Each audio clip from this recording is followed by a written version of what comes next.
Welcome to the Queens of the Damned podcast. Today we're going to be talking about some of our favorite horror books. Rachel will be joining us a little bit later, but for right now it's just me and Miranda. We're going to be talking about 2 Stephen King books, which we picked independently of each other. So it just turns out that Stephen King is one of our faves, which is just fine. So yeah, I don't think we have any housekeeping things to talk about, really. I mean, just follow us on all of our social media. So I hear that, actually subscribing to a podcast on iTunes is the best way to have exposure for it. Yep. So we are on iTunes now. You can just search Queens of the Damned podcast on there. And just subscribe to us, rate us, review us. We really need feedback at the stage because we're really just developing the show. So I have noticed that we've had a few new listeners lately, which we really, really appreciate because it's so nice to not just be talking to ourselves. Yeah, we really love the interactions that we're getting from people. It's a lot of fun. We do, and everybody's been really supportive so far, which I love because it's kind of terrifying starting something like this because you don't know how people are going to react to it. So yeah, Maranda thought she was going to start with her favorite horror book. Is it your favorite horror book? It's my favorite book in general, honestly. Okay. So my book is It by Stephen King.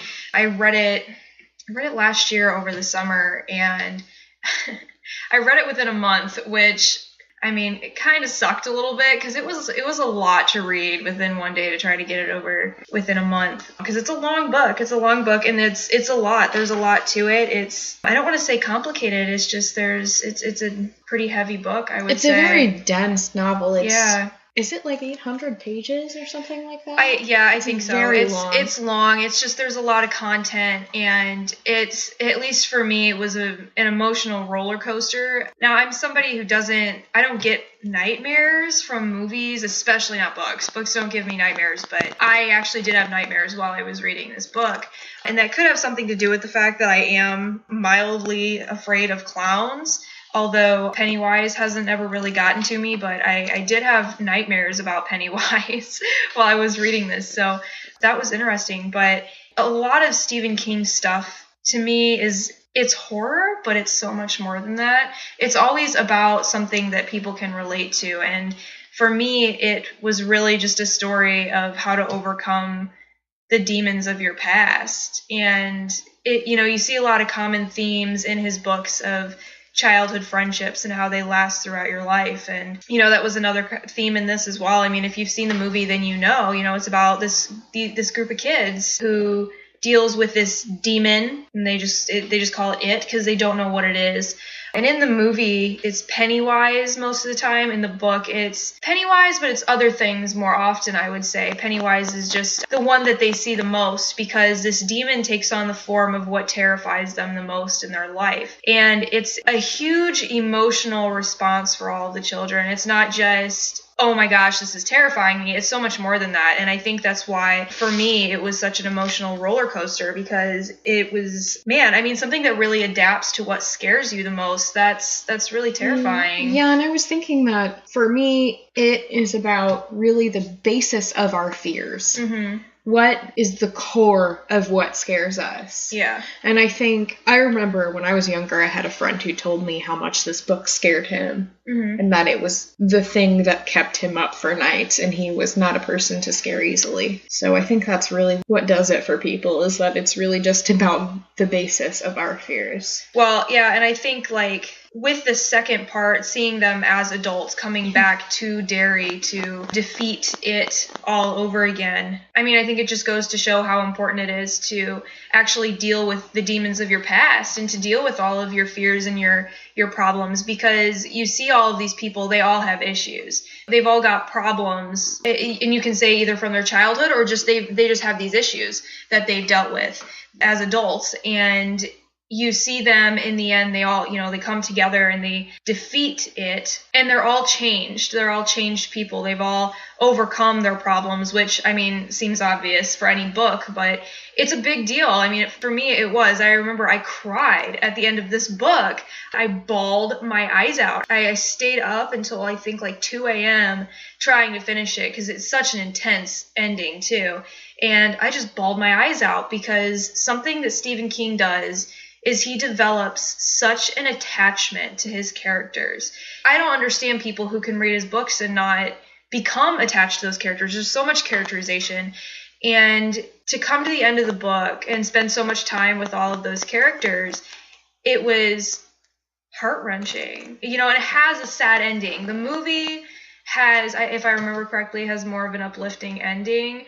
And the book, technically, the very, very ending, yeah, but the ending is stretched out, and it's really sad. For me, it was hard to read. But after I read that, I felt like a changed person. I was like, holy shit, this was insane. I had no idea what I was getting myself into. It's so weird that you're saying what you're saying right now, because there's something that I found out about this book last night that, the book that I'm doing versus the book you're doing. I found about my book last night something that changed my perspective on it and actually gave me some insight into my reaction to it as a younger person, basically as a child. And the reaction I had was exactly the opposite. Oh. The book that I read, that I'm going to talk about, the reaction and the lesson is the opposite. And I'll get into that a little bit more. But interesting. The thing is, I don't want to give that away too much right now, but the thing is that with what you're talking about, this is like a prime example of a Stephen King book that went over so well with its audience, and I think it's one of the books that he's most attached to. I know he's really excited for the movie that's going to be coming up. Yeah, so it movies, looks fantastic. two parts. Yeah. And it's because of that hopeful ending that it has and that hopeful message, I believe, that Stephen King actually is so proud of that story. Yeah. Well, because, a lot of his stuff has these really depressing endings. I read one of the short stories that I'm reading in his short story book called Full Dark No Stars. I just finished one, Fair Extension. Do you remember that one? What was that one about? This guy, he has cancer, and he meets some dude on the side of the road, and he gives extensions on things, and to get an extension on something, you have to pass it on to somebody else. I kind of remember that. Oh my gosh. Could it be more closer to reality? I don't think so. I think a lot of people would love to pass their the horrors of their life on to others, and... Well, the thing with Full Dark No Stars is it's a very unique book where it's 5, I believe, stories that all could have a basis in real life. There's no supernatural element to it. If there is a supernatural element, it's clearly all in the characters' heads, but it's really just all about the dark things that people can do to each other. And that is what makes it one of the most terrifying short story collections that I've ever read by Stephen King. It's terrifying. That second one that we were talking about, Big Driver, in that, God, that it terrified. When I was in the middle of reading, for those who haven't read it, it's about a woman that, I don't think it's really giving it away, but no, it's basically an I Spit on Your Grave plot, except she's not exploited. She's very much the actual hero.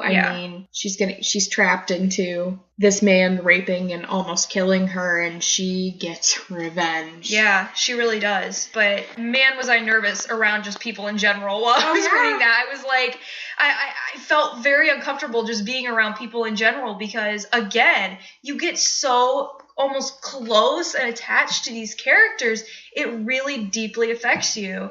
And that's how all 3 of these have been in that anthology. And this third one, the ending of it, going back to what I was originally talking about, the ending of it is really, really depressing because this guy, he passes on his misery to somebody he hates, and he doesn't feel bad about it at all. It just ends, and you never find out, because he's supposed to get his cancer back and all that, you never hear about that. It's just, yep, everything's great and wonderful. It's like, fuck, this is terrifying, because this is how people would be. People would be totally fine with it, passing on their misery to somebody else and, just enjoying watching somebody suffer. Well, it's kind of like a snapshot of a moment, too, where... Maybe that's going to happen later, but right now is what the author wants you to kind of hone in on, is this masochistic kind of joy that this person is getting because he's been hurt. Yeah. Well, and I think we can all have that. We all have that feeling where, I mean, maybe it's not cancer, but we've been wronged in some way, and in some way we would like to see somebody else suffer for it. Yeah. Yeah, I mean, it can be argued that we see this sort of fair extension exchange in the world today, just not in this platform. How often do we see people just pass on the horrors of life to others so they don't have to deal with it? I'm not going to get into politics, but that's basically politics. When is that relevant? Let us think. Oh, it's going to be so hard to not talk about that stuff on here. Oh, I know, but you know what? I think it's almost necessary, because for me, the reason I'm doing this and the reason I'm talking about this is because that I believe that horror in all its myriad forms comments on our lives and our fears and our anxieties and our concerns and our sorrows and everything. And even on the parts of us that are the horror, on the parts of us that want to hurt other people and want to see other people suffer and want to be unfair to others because we can, just because we can. And I think that's why I want to talk about it, is because all these fantastic plots that you don't think could ever happen, they're very, very true. They're truer than you would ever want to admit. Yeah. And that's why I think we're going to get to those subjects, because it's unavoidable. We're always going to circle back to the darkest parts of humanity, because that's what horror is. So yeah, definitely goes back to our whole conversation about, Stephen King writing a book with a new character, new Trump-like character in it. Oh, can't wait. People it's going to be funny pissed. too, and it's going to be darkly funny, which I love, and which I think is something we need. Is we need to see that and laugh at it, and also know just how rotten it is. Yeah. At the same time. I mean, I think it will be cool to see it in his format, but at the same time, I think we get a lot of that on the internet too. I think I'm a little over it at this point. I don't think I can laugh anymore. I'm just so sad and angry. I don't think I can laugh at it anymore. But I kind of wish that he didn't market it that way, that he didn't come out and say it's going to be a Trump-like character, because I would have been interested to see how many people would have come out and said, This sounds like our president. Right, because, I mean, it would be nice to have him just let something wash over the public and just put it out there and let it be what society interprets it as. Yeah. Instead, we're going to kind of go into it thinking, okay, I'm expecting Trump. This. Yep.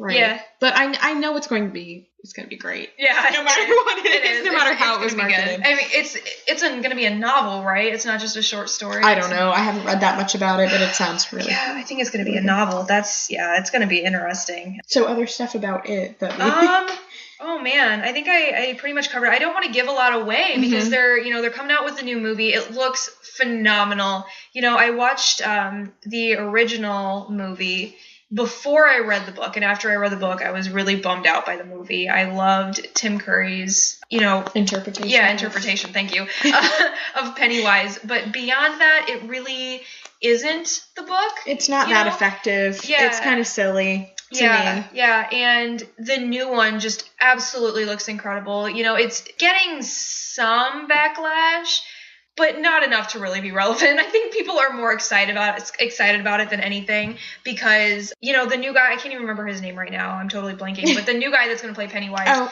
he was in Hemlock Grove. He looks fantastic as Pennywise. He looks good. Horrifying. Skarsgård. He's a Skarsgård. Yeah, Bill Skarsgård. Bill. Yep. Yeah. And actually, when I said I was having nightmares when I was reading this, they had just put out the images of Bill Skarsgård as Pennywise, and that's what I was having nightmares of. Was him, not Tim Curry. Him. He looks terrifying. He really does. And I love the outfit that they put him in. I know there's a lot of people that are pissed off about it. It's like, come on. Well, I think it looks great. It looks ridiculous, but it's perfect. So I ordered the new movie tie-in book to sell at the store, because as soon as they announce that a book's going to be a movie, everybody wants it. And they go, why don't you have it used? And I'm like, you really think you're the only one in the Quad Cities that is looking for this book? Yeah. So I ordered it new, and it has Bill Skarsgård on it, and Crystal, one of our coworkers, will not look at it. Really? She has a problem. She's just like, hide that thing from me. She demanded to see the spine to see if it also had the picture on it, because she didn't want to look at it, and she was just trying to prepare herself for looking at it. I don't understand, like, that kind of huge fear of clowns. But yeah, I mean, some people are just really affected by clowns. Yeah, I don't know. I know for me, I don't like people in like, costumes. Their costumes. Like, I've gotten a lot better since I was younger, but when I was younger, you couldn't bring me around people like that. It terrified me. And I know it was because I didn't know who the hell was under there. And I never bought into it, you know, like, oh, it's the Easter Bunny. No, it's not. It's probably some creepy, greasy guy. Who wants kids to sit on his lap all the time. I'm not that naive, thanks. But, you know, there's a site, like, it's like sketchybunny.com. It's like, oh, no. It's all sketchy Easter bunnies. And yeah, they're pretty bad. That sounds pretty terrible. I'd rather not. Thanks. I know. Oh, but yeah, I mean, the movie it looks so good, and they're covering so many things that weren't in the original movie that I'm so excited about. They're going to have the leper's house in it. I remember reading that in the book and thinking, why the fuck didn't they put this in the movie? It is so creepy, and it's going to be so good. And they're doing it. They've already, I mean, I think the filming is done for it, isn't it? I mean, I Stephen don't know. King I haven't really seen researched it that much. He's seen the first part at least. Yeah. Well, they're starting filming. There's rumors that they're going to start filming this summer for the second part. So I heard somewhere that it actually wasn't going to be like it is in the book with the second part, because the second part is them as adults. So I'm not sure how it's going to work. I'm not sure if they're going to do it that way. I think somewhere I read that they weren't going to do it like that, but I don't know. I'm not sure. I'm sure it's going to be fantastic either way. It's such a bummer that they're not going to come out at the same time, you know? We're going to have to wait. But they always do that to you, you know? If they know it's going to be good or be at least something that people are going to go see en masse, like, they're going to do a 2-parter and they're going to make you wait. Oh, yeah, definitely. So. But, yeah, I mean, I don't really want to say a lot because I don't want to give much away, but it's definitely something that I would recommend. You know, it's a long read, but it's not a hard read. You want to keep reading it. You're just going to devour it. Yeah, I had a really hard time putting it down, but you'll sit there and you'll read and you'll feel like you've been there for 10 minutes and, you know, you've actually been there for hours. It's crazy. It's fantastic, and I definitely recommend it. But definitely put it on, like, your summer reading list so you have a little bit more time. Yeah, I love a book like that. When I was reading Girl on the Train for the first time, I actually almost missed a doctor's appointment because I thought I'd been reading for half an hour, and I had been reading for 2 hours straight. My gosh. And I looked, and it had been so long since I did that, and I wanted to be pissed, but I was actually overjoyed that I had sat down and just, well, what they call it, hey, you're a psychology student. They call that flow, right? You're achieving flow. Mm-hmm. Yeah. It's when you lose track of time and you're enjoying or engrossed in whatever you're doing so much that you just are there in that moment. And, well, here's a good time to talk about mental health. Like, people with depression and anxiety, like, don't get to experience that a lot because we're just, like, everywhere all the time and really inside ourselves. And when you get to achieve flow, it's like a break from your own mind, just letting something else wash over you. And so when I read a book that lets me do that, I'm so, so thankful. Yeah. So if you need that, definitely. We're going to do, like, multiple parts of this book recommendation episode. So take a look at some of these books if you're a horror fan and haven't already taken a look at these because they're older books. Yeah. Just do it. Try to find something to get you out of you.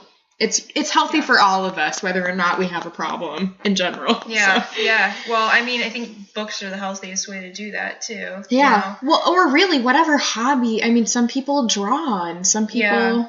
Yeah. Some people can go hike or, you know, do sports or something that just whatever activity you can do that gets you out of yourself. Well, I know a lot of people have said to me that they just don't enjoy reading. They find it boring, and I can't stress to them enough, like, you're just not reading the right books. Like, if you have the right book in front of you, there's no way that you can put it down. You know, to me it's even more engrossing than a TV show.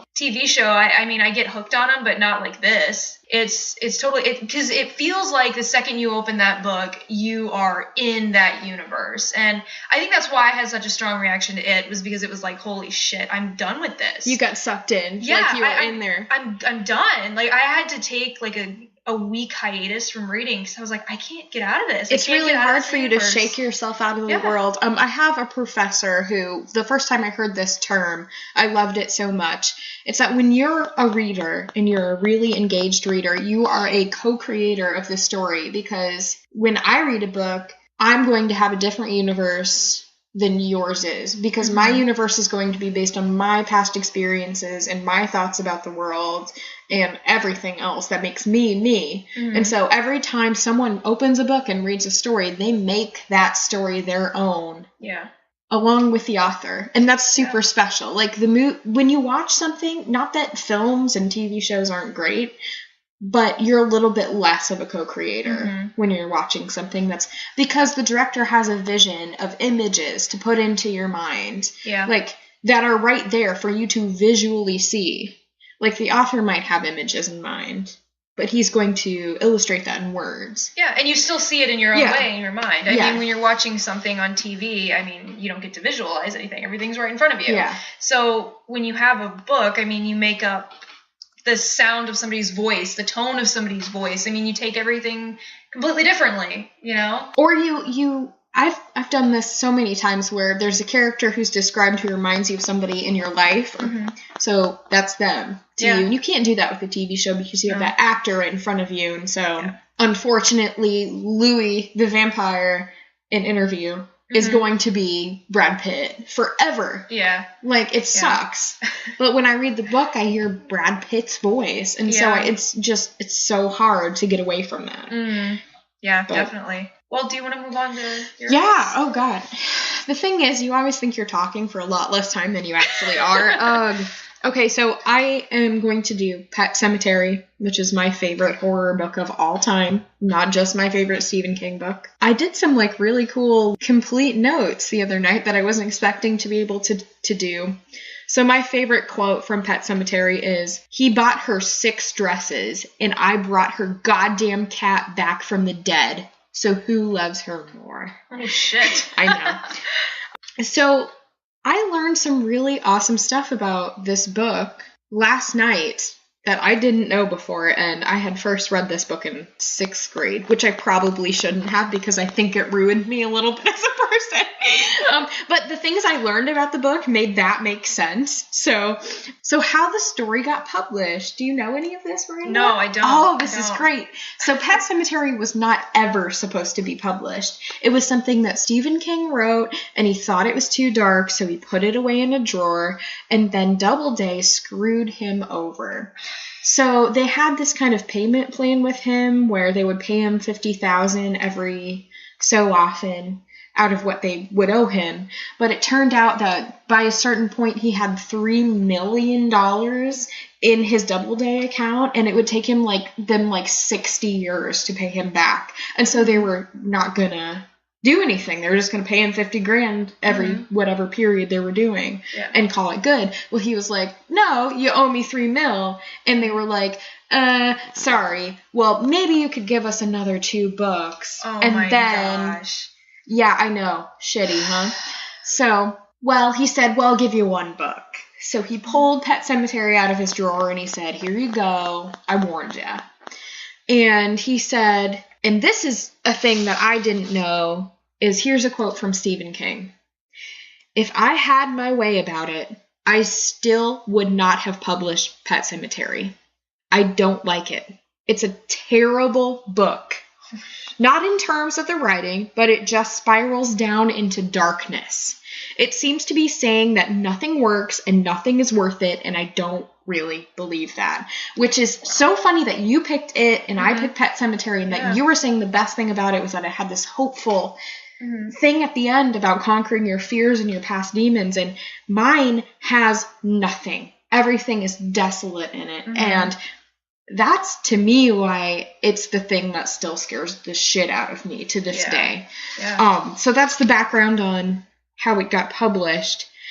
What it's about, I'm not going to go too far into detail because everybody knows already.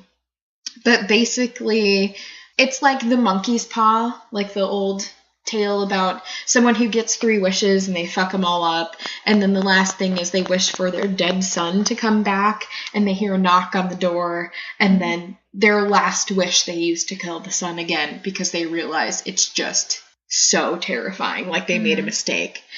This story is about a family who settles down, of course, in Maine. They're this perfect family. He's a doctor, and she's a stay-at-home mom, I think. And they've got a boy and a girl, and they're very young. And they move out into the country, and this road by their house is famous for semis going by. And this is a reason that I also kind of connected with it, is that I live out in the country, and we have a road that is a 55-mile-per-hour road that is next to a blind curve where cars just come around it like crazy. And just the other day, before I decided I was going to do this book, the neighbor's dog, my mom caught him, actually it's her, caught her standing in the middle of the road, and she yelled out the window to get her out of the road because cars come around that blind curve and they can't stop. And I mean, there's roadkill all the time.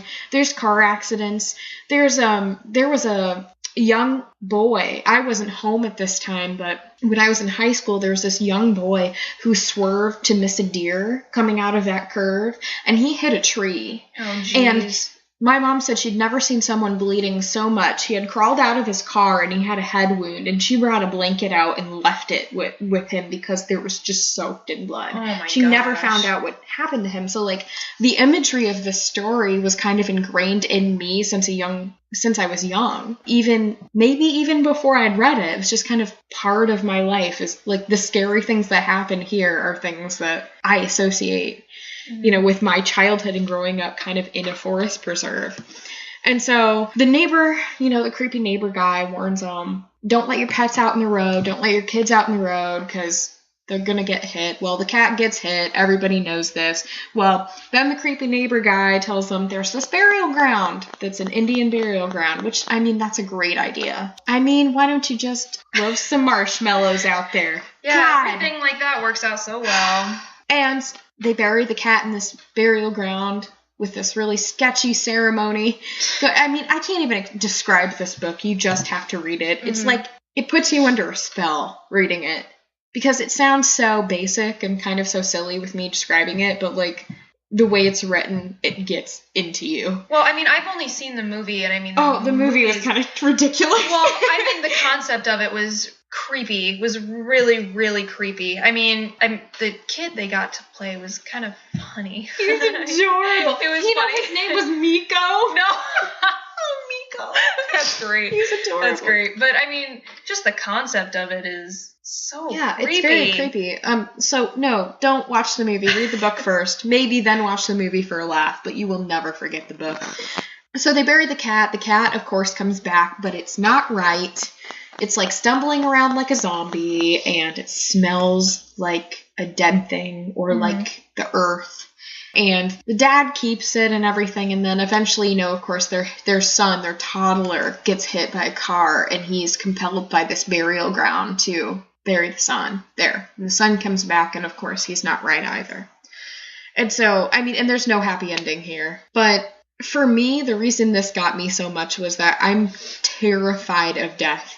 And everything surrounding it, basically, especially, like, in our culture, I think our culture's way of looking at death is so morbid. It is. And so it really it doesn't say, oh, well, one day you're going to die, you're going to go on wherever you're going to go, and your body is going to become part of the earth. Well, it's because because of, like, religion, we look at death as, like, a consequence of our actions. Well, I was raised Catholic, and to be honest, Catholicism's burial rites are the creepiest things ever. Okay, so we're going to stuff our loved ones, and they're not going to look like they ever looked ever in life. And then everybody's going to stand around the coffin going, doesn't he look great? And it's just traumatizing. It is. It sounds almost funny to say that, but it's really just traumatizing. It is. So I've also experienced, like, a lot of untimely deaths in my life as far as pets and, like, grandparents who were fine and then were not the next day, and classmates, freak accidents, stuff like that. So from a very young age, I've kind of like been worried about death. And so reading this book, and I read it in 6th grade, and I, like I said, probably shouldn't have, kind of just, it's messed up.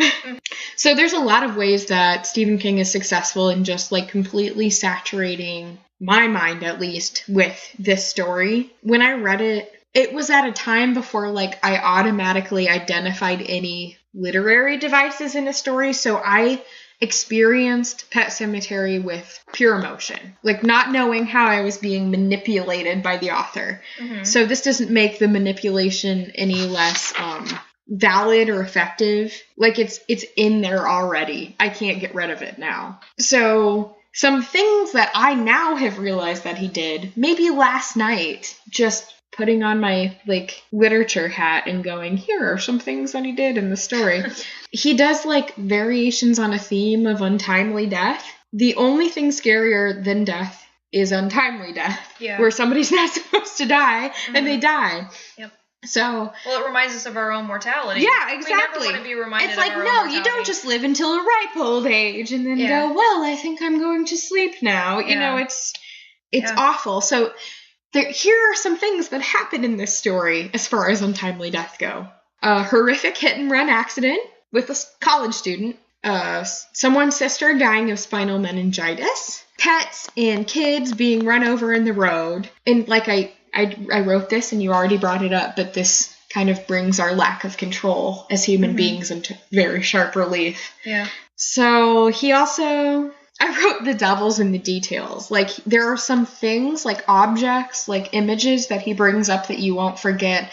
Did you read the book, or did you? You only saw the movie. Yeah, I haven't read the book yet. So, red jogging shorts. He brings those up. If you read the book, you'll never forget it. Loons, like birds. And this way they say, yeah.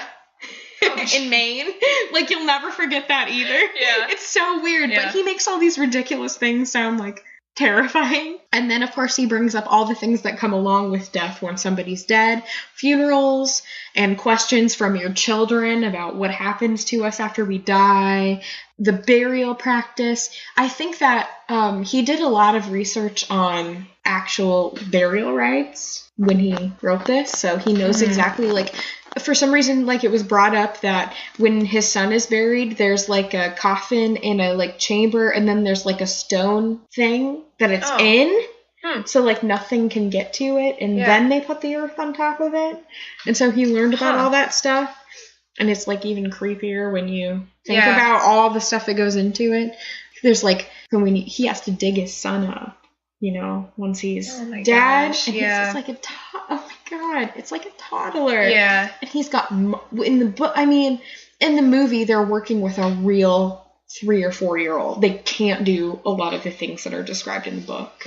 Or they at least have to do it with a puppet or a dummy or something. Well, like in the book, when he digs up his son, he's got moss all over his face. Like, he's really scared that his head is gone at first, and he like goes like this, and the moss falls off the son's face.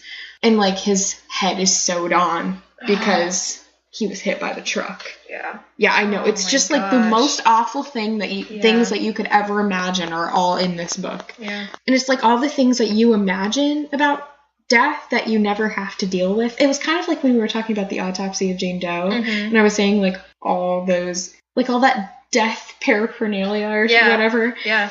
All the stuff that you would think of when you're in a, I don't know, I can't like in a funeral home, or all the things that you would be afraid of happening. All the things you think of when the subject of death is involved that you don't ever tell anybody else, and that's what makes death so scary. Yeah. And another thing he does is like he repeats phrases, so there's things I'll never forget, like the ground is sour. Yep. Or I heard that one. Oh right, so there's a flashback where the neighbor buries his dog in the burial ground, and when it comes back, all the mom can say is, Judd, come get your dog, he stinks of the ground you buried him in. And I will never forget that. Like, she's so shocked, all she can say is that. So something interesting I learned, speaking of that ground, which I was talking to you about earlier, is that actually Stephen King talks about the Micmac Indians a lot in this book. And actually, in the late 70s and early 80s, there was a thing going on where, of course, the government was trying to buy off the Micmac Indians, like saying, this is our land now, so here's 100 thou or something crazy like that. And they were going, no, this is actually our land. You can't buy it. This is legally our land, so go away. And, of course, the government wasn't having any of that. And so that's very... Man, does that sound relevant at all? Oh, not at all. No, definitely not. No, that's not a thing anymore. Not at all. So that was in the news all the time, and Stephen King was very much thinking about that at this time. And apparently the whole reason that there's a curse on this ground is not just the Wendigo, which is that monster, you know, the cannibalistic monster. It was because when the white settlers moved in and took the land, the ground became sour. So just interpret that like you will. It's almost like... God, he's so fantastic. You are going to reap what you sow. I mean, maybe you're even going to reap what your ancestors sow, whether you like it or not. I think there's one point where Judd, and I read this in an article. There's a great article that I wish I would have sourced here, but it was on this horror site. They said at one point the neighbor says, basically once you've bought what you paid for or something, and once you've bought it, it's yours, and you can never get rid of it or something like that. It's another, like, huge quote from the book. He's always commenting on the things that people just don't want to talk about. And I know. I love it. I love it. And I'm starting to kind of... When I was in high school, I mean, it was kind of hard to find teachers who actually enjoyed Stephen King or let me read Stephen King or were okay with me reading Stephen King. I think I'm kind of starting to understand why. Yeah, I know. It's crazy. So, there's one more thing. Rachel's almost ready to join us, it looks like. So, one more thing we kind of wanted to talk about. You know what's funny is I'm gonna pause it right now. I'm gonna get Rachel on with us, and then I'm gonna ask her this big question that has to do with Pet Sematary. Actually, I'm gonna ask us all this question that has to do with Pet Sematary. So let me connect with her real quick. Oh, boy. Oh, no, I remember what I was talking about. I'm back. What? I'm ready. Okay, so Rachel has just joined us, and so I'm here. Yay! Chicago traffic is hell, isn't it? Oh my God, it's the blizzard, and I have no internet, and I'm afraid my power is gonna go out. Life is crazy, but luckily I have radiator heat, so I'm good. Oh, that's good. Well, we were just finishing up talking about Pet Sematary, and I was about ready to ask a question. So, would you do the same thing that the father did? Yes. I kind of feel like my answer is yes, too. Like, first of all, wasn't he kind of compelled to do that by the magic of the whole... I don't know. You'll have to tell me. He was a little bit, like, bewitched by it, I think, to do that. It compelled people to bury their dead there. I don't know. I mean, I always took it as more he was just compelled by... I mean, I can't even imagine what it would be like to lose a child. I mean, that's like the worst grief you could possibly imagine. And, like, to the point that I can't imagine it. And I think that's what compelled him, is that he was just driven insane by his grief. I mean, if he had been thinking logically, he never would have done it. Absolutely. But it just made him crazy. Yeah. I always took it as, like, there was a little bit of both going on, but I can see how, like, how grief that large could be interpreted as some sort of magic compelling you to bury someone there. Yeah. But it's because it's an inexplicable kind of grief. So, I don't know. What do you think you would do, Miranda? I think I'd do it because, you know, you weren't here for this, Rachel, but I was talking about, like, all the like, how scared I am of everything involving death and, like, untimely death, and so I think I would be a prime target, kind of, for that sort of thing. You know, it's hard for me to answer just because I don't know how I'd feel in a situation, but I do know that when disasters in my life happen, I don't take them well. Like, I don't, I adapt, but it takes me a long time. And it's, let's just say I just don't take those things well. I've had deaths in the family that have really changed me completely as a person. And in those moments of grief, you do kind of think to yourself, what do I have to do for this to not be this way anymore? Because it almost doesn't, for me, it doesn't feel like reality when you lose somebody that you care about so much. It doesn't even feel like that it's real, you know? How do you go from 1 minute everything's fine to the next minute this, you know, just the world comes falling down around you, and you think to yourself that, God, you know, I'd do anything to change this and to not feel this way and to bring them back. You know, so just knowing how I am in those situations, yeah, I probably would want to. I probably would try it, but man, would I feel like shit. Oh, it's worse. Afterwards. It would make it worse. Yeah. But before that, all you can think about is, like, I want them back. Yeah. And I'll do it. Yeah, like you I'll said, do anything. I don't care what happens. Because you're really just in hell. Like, when you lose somebody who's close to you, you are in a sort of hell of your own, and no one else can experience that with you. It's your own very private hell. Yeah. So it feels like you're taken into a completely different reality, and you feel like, well, you know, what button do I have to push to go back to my reality, to the world that I lived in before all of this happens? I've always felt like that was why he chose having the little boy die as opposed to, you know, the mom die or whatever, is because that is just something that really does take you into a new reality. I mean, your life, it's not supposed to be that way. You are supposed to die before your kid. I mean, that's the natural order of things. And your kid dying, I don't think I'm going to phrase this right, because of course this is obviously still horrific, but to have your kid just be ripped away in an instant as opposed to, you know, having cancer, which again it's horrible. No one wants their kid to die under any circumstances, obviously. But maybe you would almost have time to process it a little bit before it happens. Yeah. But I think something like this, he didn't even have time to process it. It was just, he was there 1 second and then he was dead. Like Miranda was saying, it just changed his reality in an instant, and something that he never would have considered before all of a sudden seemed totally reasonable, because it was like, this almost isn't real life.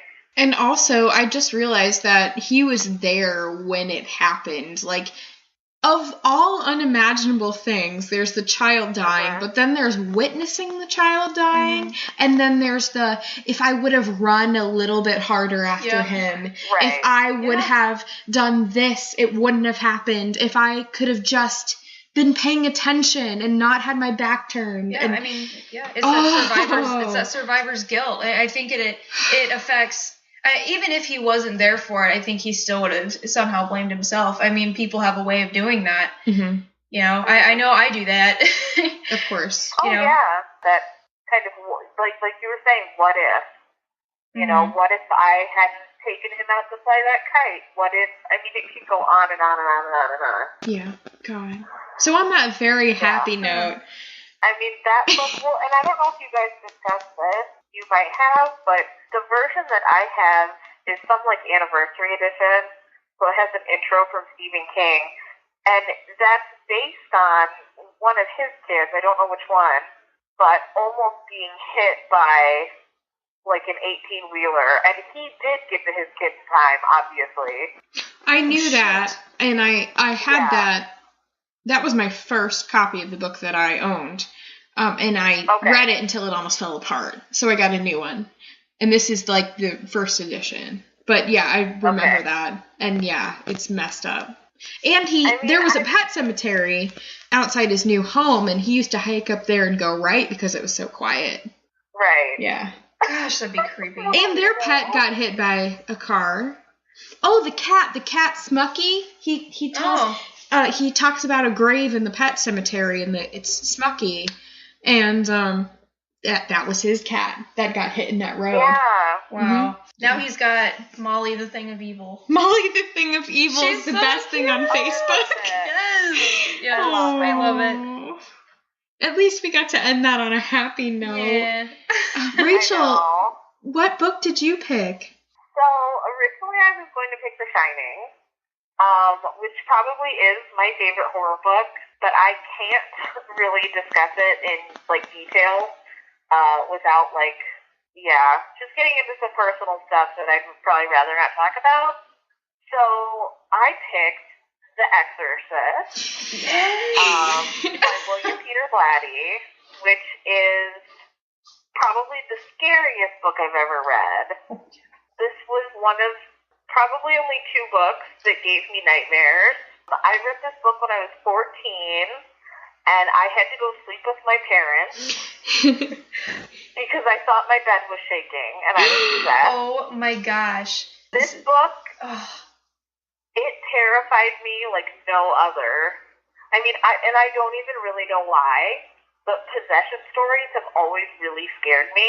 And even having read the book, the movie still scared the shit out of me. I watched that like 2 years later, and I had to go sleep in my parents' room when I was like 16 because I couldn't do it. I was so scared. It's almost worse reading the book after you've seen the movie, I think, because you know what everything looks like now. At least in my experience, it was. No? No. The movie didn't scare me at all. One thing that I liked about the book that was changed in the movie, and I know that the guy who wrote the book also wrote the screenplay, so obviously he did this on purpose, but in the book, it's not clear in the slightest that she's actually possessed. Everything that's happening to her, when she goes to the doctor, it's given a medical explanation, like, yes, it's very rare, but this could be it, and the mom just kind of won't believe it. They find a book in her room about, I believe it's about demons. I don't know if it's about demonic possession specifically, but I know it's about demons that her, governess, I guess you'd call her, like her in-home teacher, gave her. Her parents have just gone through this horrific divorce. The dad is completely ditched. I mean, at one point in the book, he doesn't even call her on her birthday. And when she's sick, the mom is calling him, and he's not calling back or picking up. And you almost get the idea that subconsciously, not on purpose, but subconsciously, she's doing it for attention. She has convinced herself that she is possessed. And so by reading this book about demons and demonic possession, and is starting to actually manifest the symptoms because, psychologically, she actually believes that she is possessed. And I think that's what scares me the most about that book.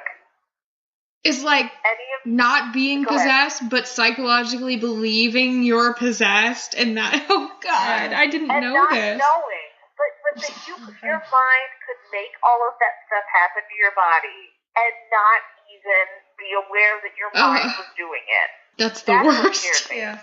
Oh my God. That's what scared me about that book. And I will say the movie, the scariest scenes for me were the medical scenes when she's getting the spinal tap. It's terrifying because she's screaming in pain and the needle's going in and out of her back, and it's oh my God. Yeah. It's so scary. So The Exorcist, I guess, for people that don't know, I guess a little plot summary. It's about this mom, and she's an actress. She's, I think, pretty famous in the book. I think she's won an Oscar. And she's making a movie in Washington, D.C., and she has her daughter, Reagan, with her, and Reagan is 11. And, again, the parents have gone through this horrible divorce. The mom clearly is, busy with work and is not home all the time. And Reagan's kind of left on her own with the butler and the maid, who I think are both religious, and then the teacher, who is religious. And the mom is not. The mom is an atheist. And Reagan starts to get sick. And she starts to say that her bed is shaking, and the mom starts hearing noises in the attic that sound like rats, but they can't find any rats. And eventually, Reagan starts exhibiting stranger and stranger behavior. You know, she starts sleepwalking. She starts, like, at one point, the mom's having a party, and Reagan comes down and says some, like, really horrible things to the director of her mom's movie about how he's going to die and all this stuff. And then she, like, pees on the carpet. And clearly she's, like, 11. She's too old to be doing this, you know, in like, a healthy way, like a 4-year-old. And so the mom starts taking her to doctors, and the doctors can't find one cohesive diagnosis of what's wrong with her. Again, they can diagnose the different portions with, like, psychological illnesses, but they can't say, okay, she has this one disease. So the mom becomes kind of convinced that she's possessed by a demon. And so she gets these 2 priests to come in and perform an exorcism on the daughter. And the shit kind of hits the fan from there. And I guess it's based on a story that the author read in a newspaper about a boy who I think had died during an exorcism, allegedly. I don't know if this is true. Like, they always say, you know, oh, he read something and it's based on a true story. But allegedly that's what happened. And then, of course, it was made into the movie, which is super famous. The only horror movie to ever be nominated for Best Picture. Have you guys read it? I haven't read the book yet. I haven't, but I'm excited to read it. I read it a long time ago when I first watched the movie. Oh my gosh, I can't remember how old I was. I was probably 13 or 14. I watched the movie and then I decided, hey, there's a book? That's so funny. I think I need to read the book. And it was such a bad idea because I was already having nightmares. I was already having a really hard time sleeping. I was convinced that Reagan was in my bedroom, like, every night. And then I read the book and it made things 1,000 times worse. So yeah, but the demon's name is Pazuzu. I mean, how can you be scared of that? Excuse you. I don't choose my fears. I don't know. I saw the movie and the thing is, though, I saw The Exorcist late. Okay. If I had seen it early, I would still be having nightmares about it. But I had seen it after I had seen a slew of possession movies, things that came after The Exorcist. Yeah. And, well, one thing that I don't like in The Exorcist, at least the movie, is that the demon has quite a personality. It's almost this, like, nasty British man. He's, like, a very nasty old guy, and it's funny. Like, to me, when you give something a personality like that, it's not relatable, maybe is not the word I'm looking for, but it becomes less scary because the demon's cracking jokes, and it's doing all these things, and I don't know, you know that thing about pea soup, and I kind of took it the other way. I mean, for me, that makes it more terrifying. I mean, this thing, it's horrifying to me that it's even happening, and then for it to just be like you said, just like cracking jokes, and, you know, it just opens a drawer. Oh, I'll open it when I want to. Yeah, in due time. You know, just like that arrogance and that, like, I can do whatever I want. You know, it doesn't matter. It's just, she's just a little pig. You know, I can do whatever I want in this world, and there's nothing you can do about it. And, you know, to me, that's terrifying. And I think, like, we kind of talked about that sort of attitude when we were talking about Negan, that, you know, that just that arrogance, like, I can do whatever I want, who's going to stop me? To me, that is scary. People who have that mentality, how do you stop that? How do you stop people when they finally decide that nothing controls them? Right. That they have nothing that they answer to. And on top of that, this is a supernatural entity that, I mean, Negan can't open a drawer from across the room. Right. Yeah, I kind of get that. I also kind of guess I was reading into this kind of like the real story of the demons being fallen angels and kind of getting a Milton-like point of view from it, where, you know, if you see the devil's point of view, the bad things they're doing kind of sort of make sense, where it's like, well, fuck y'all, you know. So in a way, it's kind of like a little less terrifying to me, because I'm trying to find a reason that the demon is doing that, and I'm going, okay, I don't know. So. But I mean, to me, the whole point is that there is no reason. Yeah. The demon's just doing it because it can. Right. And like Miranda said, he's doing it because he thinks it's funny. Yeah. He thinks it's funny to mess with the priest because he hates Father Marin, who's the older priest. Father Marin has been fighting this demon for, decades at this point, I think. And he thinks it's funny to continue to make him fight. Mm-hmm. And what always got me is that in the end, the demon gets what it wants. It doesn't kill Reagan, but it kills Father Marin, and it kills Father Karras, I think is the other one. Yep. It kills him too, and the demon gets away. Yeah. The demon is injured, but it's a demon. You can't kill it. Right. Yeah. And so in the end, it wins. It's also, created a lot of unrest in people's lives, which, It's ruined this little girl forever and ever, and her mother, and the whole household. And it killed the director, the drunk director. Mm-hmm. And I think, is it the butler killed? I'm trying to remember. Oh, I don't remember. I only saw I saw it a couple times a long time ago. I kind of couldn't bring myself to reread it before we talked about it. So I have to be in the right. I have reread it, and it's not as scary to me anymore. But I have to be in the right mood to reread it, and I have not been in the mood. Oh yeah. So but I believe it kills the butler as well, because the butler and the maid are a married couple, and they have a child who died, and Reagan somehow tortures them about the child who died, and maybe he commits suicide. I can't remember. I feel like I'm just making all this up, but I know. The whole thing is just so messed up. I don't know. I just thought of a comparison, and there were a couple things. I was just thinking about all the things that I've seen demons in, and one was in the Vampire Chronicles, Lestat is going around searching for some evidence of an afterlife or God or whatever, because he's going to live forever. So he's like, what? Is there something else like me out there?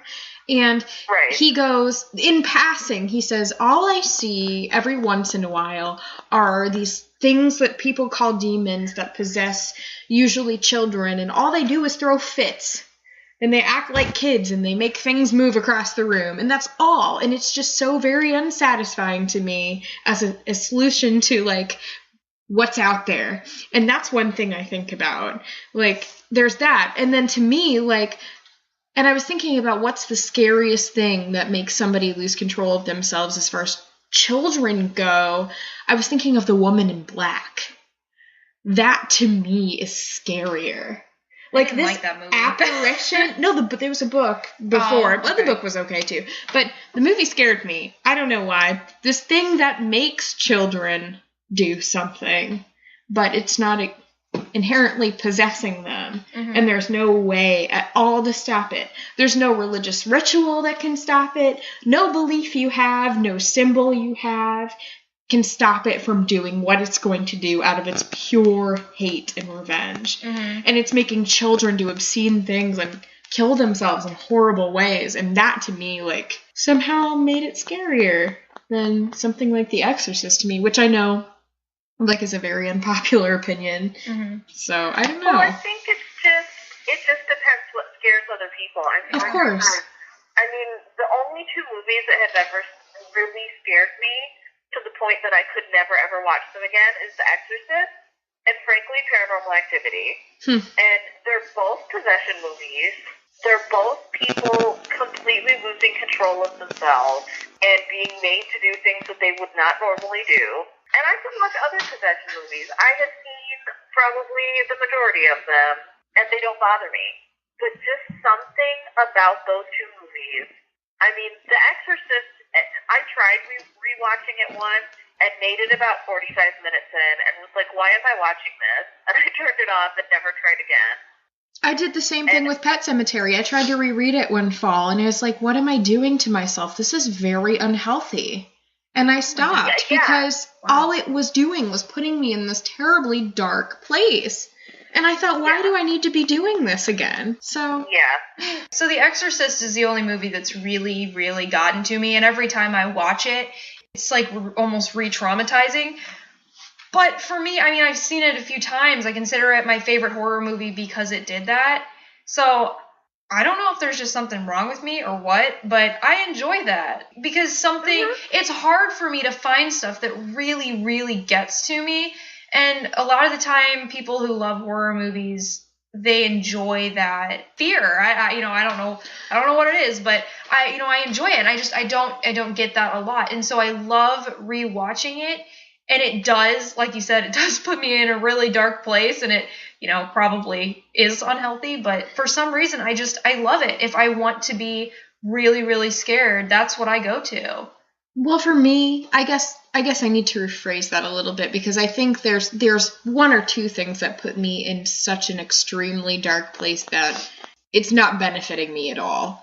There are some things that are dark and that I feel a lot about and that put me in a dark place that I can still handle. But there are things that I can't really go past that. Mm-hmm. There's a threshold, is what I'm saying, for me, and that only one or two things make me go over it. Yeah. And those are things that I probably should avoid from here on. Yeah, but I totally understand what you're saying about, I love things that make me feel, because I don't, when we're watching so many horror movies like this, you start to get a little bit desensitized. Yeah. And I watched We Are Still Here, that horror movie that came out 2 years ago, I think now. And Paul and I were both sitting downstairs going, this is going to happen next. This is going to happen next. And it happens so many times like that with horror movies. Yeah. So when you do find something that really hits you and terrifies you and shakes you because of past experiences you had, because of personal fears you have for some reason, you're drawn to it. Yeah. Well, and when you said that it was an unpopular opinion, I would like to say that I don't think it actually is an unpopular opinion.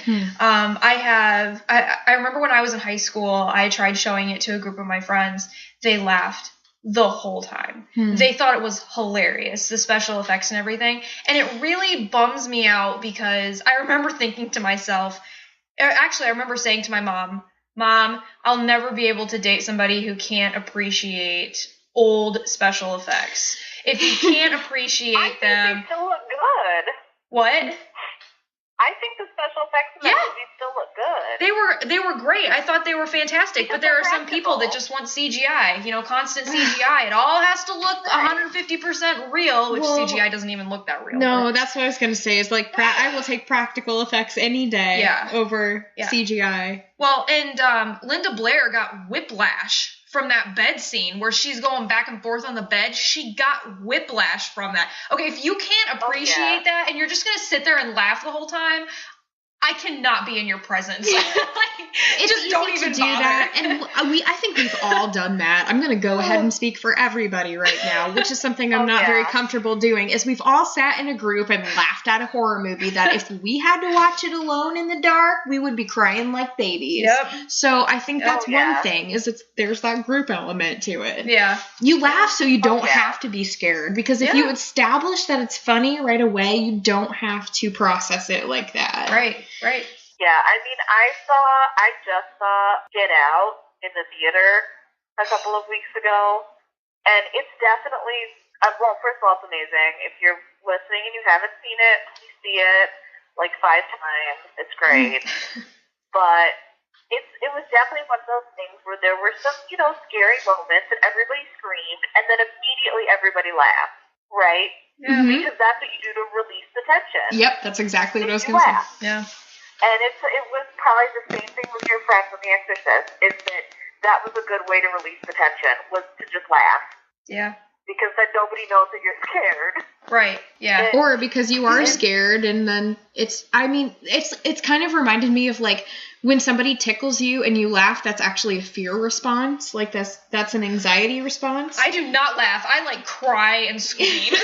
Well, if you involuntarily laugh when somebody tickles you, it's actually a fear response that you're having, and that's kind of the same thing, where it's you don't really want to have that happening, but your body just goes, because what else do you do? Yeah. Right. Yeah. Right. Or like, for example, I mean, I do have a really bad habit of like laughing at funerals, and it's because I'm so uncomfortable. Like my brain doesn't know what else to do, and so I laugh at inappropriate moments.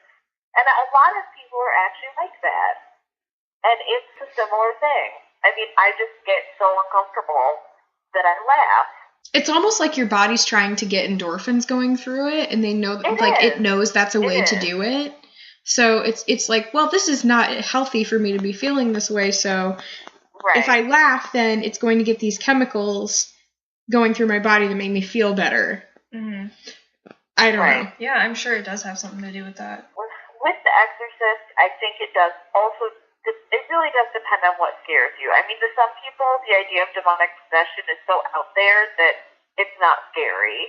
I am not a religious person, but I'm somewhat kind of convinced that maybe that could happen. Like, maybe. Yeah, like, maybe not a demon, but, like, a demon-like entity. Like, maybe it could have, like, enough of me believes that it could happen that I think that that's what makes it so scary to me. Oh, yeah. Enough of me thinks it's probably not real, but, like, what if it is? Yeah. That it scares me. And to me, that's what scares me the most in horror movies, is stuff that seems like it could really happen. I think that's why the medical stuff in that movie scared me the most, because it was real. I mean, that's what a spinal tap, at least in the late 70s, early 80s, was like. It was not a pleasant experience. It's still not, but was not a pleasant experience. And so I think that in the book and in the movie, that's what really got me, again, was the psychological stuff. The idea that it was all in her head, and she didn't even know. Right. Yeah, I mean, that's so interesting that you bring that up with the book. That makes it so much scarier than if it were actually really a demon. To that end, that's what scared me so much in the book. But the movie, again, was written by the author, and it's clear in the movie. I mean, they bring up the medical stuff and them finding the book in her room, but it's clear in the movie that she really is possessed. Yeah. So I don't know if he, like, meant that all along, or if he just decided to change it for the movie, because I could see where the psychological stuff would not come across as well in a movie. But I don't know. I mean, you really can get two different, and that's one thing that I love about that book and that movie, is that you can get two different interpretations, and they're both good. I mean, it's not like the movie changed something from the book and it's terrible. Like, they're both good interpretations of what's happening to her, and they're both terrifying to me, so they both work. I would challenge a director to make a movie where it's not clear whether the person is possessed or not, because I think in most cases they go for the grand theatrics of let's get an actor that is also a contortionist, and just everything they can do. Let's make him eat bugs, and let's make him do this. Well, I guess you could do that. That's not supernatural. But anyway, let's make him do all these things that are impossible. But I would challenge a director to make a movie that is, like, so subtle in a way that it gets you more. He did. Speaking of bugs, have you ever seen the movie Bug? No. With Ashley Judd? No. Okay, he did. So it's this woman and her boyfriend who become convinced that, I can't even remember, something about bugs. Like that there are bugs in the walls and that they're aliens or something, but it's not clear throughout the entire movie if they're crazy, which I'm pretty sure is what it is, or if it's real. Those movies drive me crazy. Love to it. me, that was also a pretty disturbing movie. And it's the same director. I mean, so highly recommended. It's a very... It's the same director. Now that I've said that, I'm questioning myself, but... Uh-oh. Well, we'll find out if we're wrong. William Friedkin. Oh, God, it's probably not. Oh, whatever. Why did I bring it up? There is a movie that is that way, whether or not it's the same director. So it's a very, like, yellow wallpaper kind of thing. Oh, I love that short story. I feel like it's My heart tells me it's the same director, but it's probably wrong. I mean, whatever. It would be nice if it was, but it still also makes the point that there's probably more than one movie that's like that, I'm sure. Many movies. There's another one called The Moth Diaries. Oh, I haven't seen The Moth Diaries. I can't say it's a good movie, but I enjoyed it. But it's the same thing. I mean, this girl becomes convinced that her classmate's a vampire, but it's not clear, even at the end, that she is. Oh, God, I just thought of one, too, where you aren't sure. Oh, Oculus. Oh, I didn't like that movie. I liked Oculus a lot. It actually scared me. My fuck. I just don't like those movies that don't tell you, because I can't let stuff go. Like I have a really guilty conscience too. Like if I do any one like small thing, I will think about it like the rest of my life. And it's the same thing with movies. Like I cannot let it go. So movies that aren't outright telling me what's going on, I get really pissed off, and I have a really hard time dealing with it. I love it too, and I understand why you love it. I just cannot handle it. I can't do it. Oh my God. I love not knowing. Did you guys see Black Swan? Oh, No. yeah. Oh, I have it. That's another one. I don't want to spoil the ending for people who haven't seen it, but I'm not convinced that what happens at the end really happened. Really? Oh, wow. I need to watch it again. I've seen it a few times, but I need to pull it out again. Miranda, have you seen it? No, I have not. Okay, then I won't spoil it. Never mind. Yeah. No, you really just need to experience. That's a mindfuck of it. You might not like it, though, because you're not sure. It's a mindfuck, though. But it has an unreliable narrator. Yeah, of course. I love unreliable narrators. I do, too. One of my favorite literary devices. Oh, my goodness. This is going to be such a long episode. Yeah, it's going to be very long. Man. Okay. Well, anyway, if you like The Exorcist, there is a sequel called Legion, which is very good. I don't necessarily recommend The Exorcist 2. It's terrible. But The Exorcist 3 with George C. Scott is very good.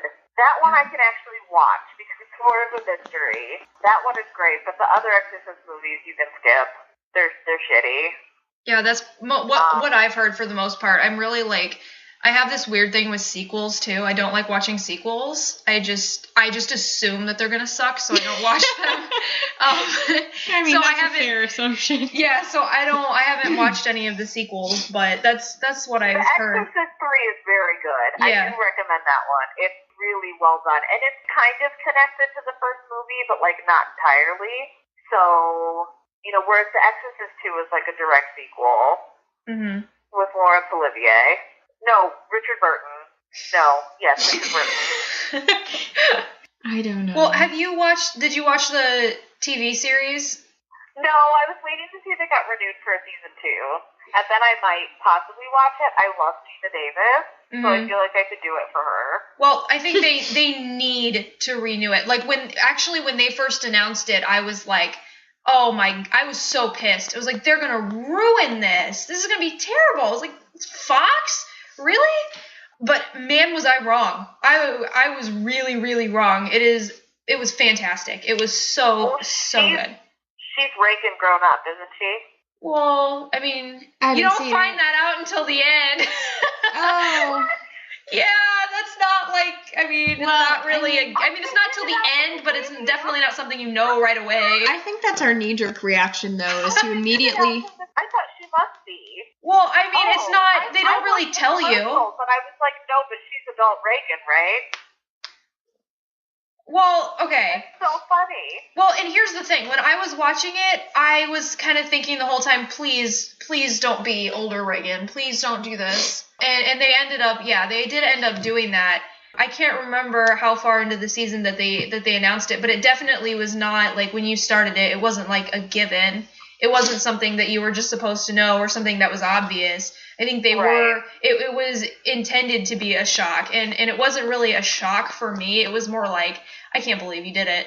I kind of wanted it to be separated a little bit from the movie instead of being so attached to it. But that part aside, it was just so good. And they need to renew it. I'm going to be so surprised if they don't.